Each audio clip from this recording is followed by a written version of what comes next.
Assalamualaikum warahmatullahi wabarakatuh. Islam Nusantara kita sepakat tidak akan mengubah prinsip dalam agama kita.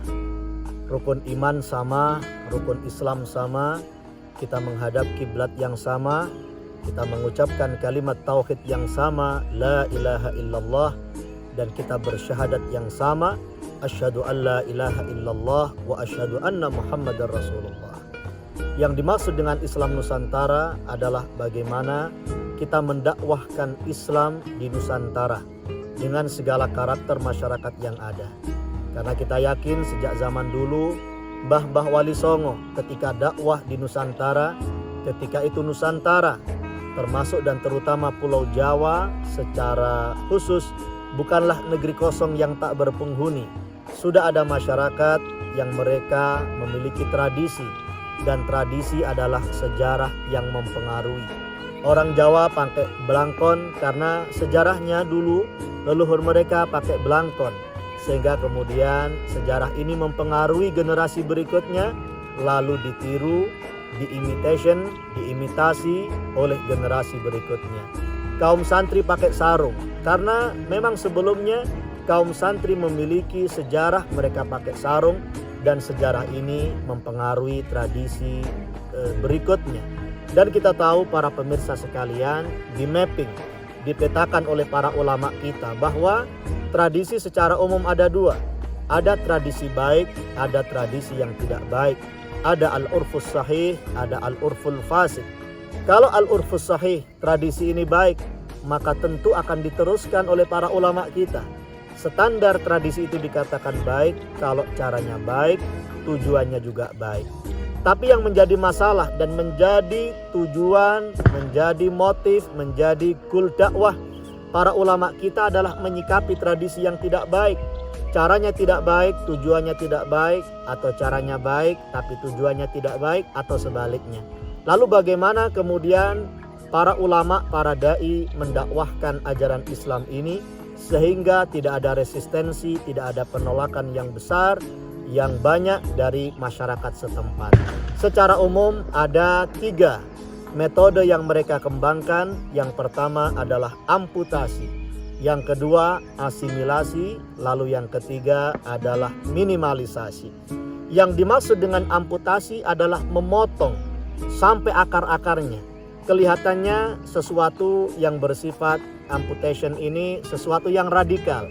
Tapi kita lihat kalau kita meneladani dakwah Rasulullah Shallallahu Alaihi Wasallam, beliau berhasil melakukan amputasi dengan menghancurkan berhala, dengan segala keyakinan paganisme, kemusyrikan, penyembahan, penyekutuan Allah dengan berhala-berhala itu. Ternyata Nabi Muhammad Shallallahu Alaihi Wasallam baru berhasil melakukannya pada peristiwa Fathu Makkah. Artinya pembebasan kota Makkah itu terjadi pada tahun berapa? Pada tahun ke-8 Hijriah. Artinya usia dakwah sudah 21 tahun lamanya. 13 tahun beliau berdakwah di Makkah, sudah 8 tahun beliau hijrah di Madinah, berhasil melakukan Fathu Makkah. 21 tahun usia dakwah Nabi Muhammad SAW, baru kemudian beliau berhasil melakukan amputasi. Karena itulah untuk melakukan amputasi, sebuah tradisi tidak baik yang tidak bisa diakomodasi dalam syariat, para ulama memiliki kesabaran.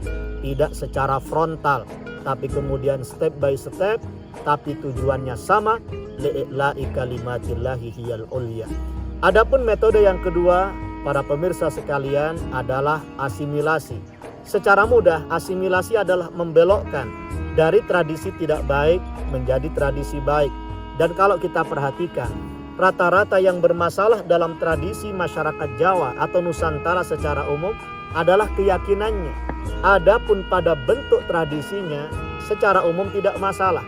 Misalnya kalau kita mempelajari sejarah purba tentang tumpeng, ini adalah persembahan yang ditaruh di atap-atap atau di puncak gunung, karena mereka punya keyakinan bahwa arwah mereka, arwah leluhur mereka gentayangan di atas gunung, atau kemudian ditaruh di mana, tapi kemudian tumpeng ini diwujudkan dalam bentuk makanan yang seperti gunung.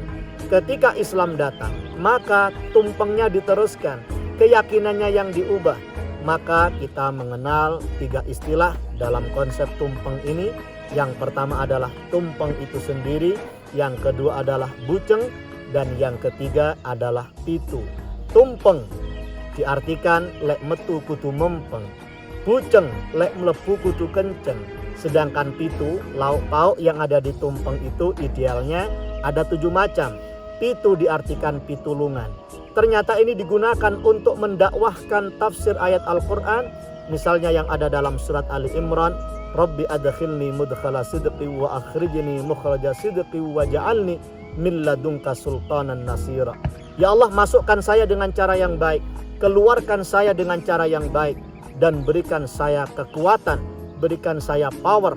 Tapi power bukan untuk mendolimi orang lain, power kekuatan bukan untuk menganiaya, mengintimidasi orang lain, tapi kekuatan untuk membantu sesama, membantu orang lain. Artinya apa? Doa ini meskipun ada dalam Al-Quran, ini adalah doa Nabi Muhammad SAW ketika beliau hijrah dari kota Makkah menuju kota Madinah. Ada kemantapan hati. Masukkan saya ke tempat yang baik. Kalau dalam bahasa kita, masukkan saya ke dalam tradisi yang baik. Kalau saya hijrah meninggalkan keburukan saya, mantapkan hati saya ya Allah.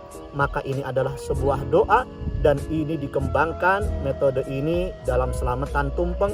Bagaimana mengajak orang hijrah dari keburukan, dari kebiasaannya yang tidak baik menuju kebiasaan dan wilayah yang baik. Inilah asimilasi, dibelokkan dari tradisi yang tidak baik menjadi baik, dan rata-rata yang dibelokkan itu sekali lagi adalah dalam keyakinannya. Yang terakhir, para pemirsa sekalian, metode yang dikembangkan oleh para ulama di Nusantara adalah minimalisasi. Sesuai dengan namanya, berarti diminimalkan. Ada tradisi yang tidak baik, dikurangi kadar ketidakbaikannya itu. Ini adalah proses dakwah yang belum selesai. Sebagian masyarakat Jawa masih melakukan larung sesajen. Yang dilarung adalah kepala kerbau. Ini adalah proses minimalisasi. Karena dulu kalau kita pelajari sejarahnya, dulu yang dilarung di tengah lautan bukan kepala kerbau, tapi kepala gadis. Daripada kepala gadis, mending kepala kerbau. Ini bertahap bagaimana para ulama kita mendakwahkan, dan terus akan didakwahkan sampai kemudian tradisi yang tidak baik benar-benar menjadi sesuatu yang baik. Dan ini dicontohkan oleh para ulama kita, para kiai kita, ketika mereka dakwah di tengah masyarakat kayak layangan, perlu diluk, jangan ditekuk. Karena kalau masyarakat ditekuk akan mudah patah, dalam arti kebaikan akan ditolak mentah-mentah oleh masyarakat. Maka perlu diikuti, tapi kemudian tanpa melebur, tanpa larut. Dan inilah proses dakwah yang dikembangkan oleh para ulama kita, sehingga kemudian ajaran Islam, keluhuran, universalisme, keyakinan ajaran agama Islam ini bisa diterima dengan baik. Semoga menjadi ilmu yang berbarakah, bermanfaat untuk kita semuanya. Amin ya rabbal alamin. Wallahul musta'an wa alaihi tuklan.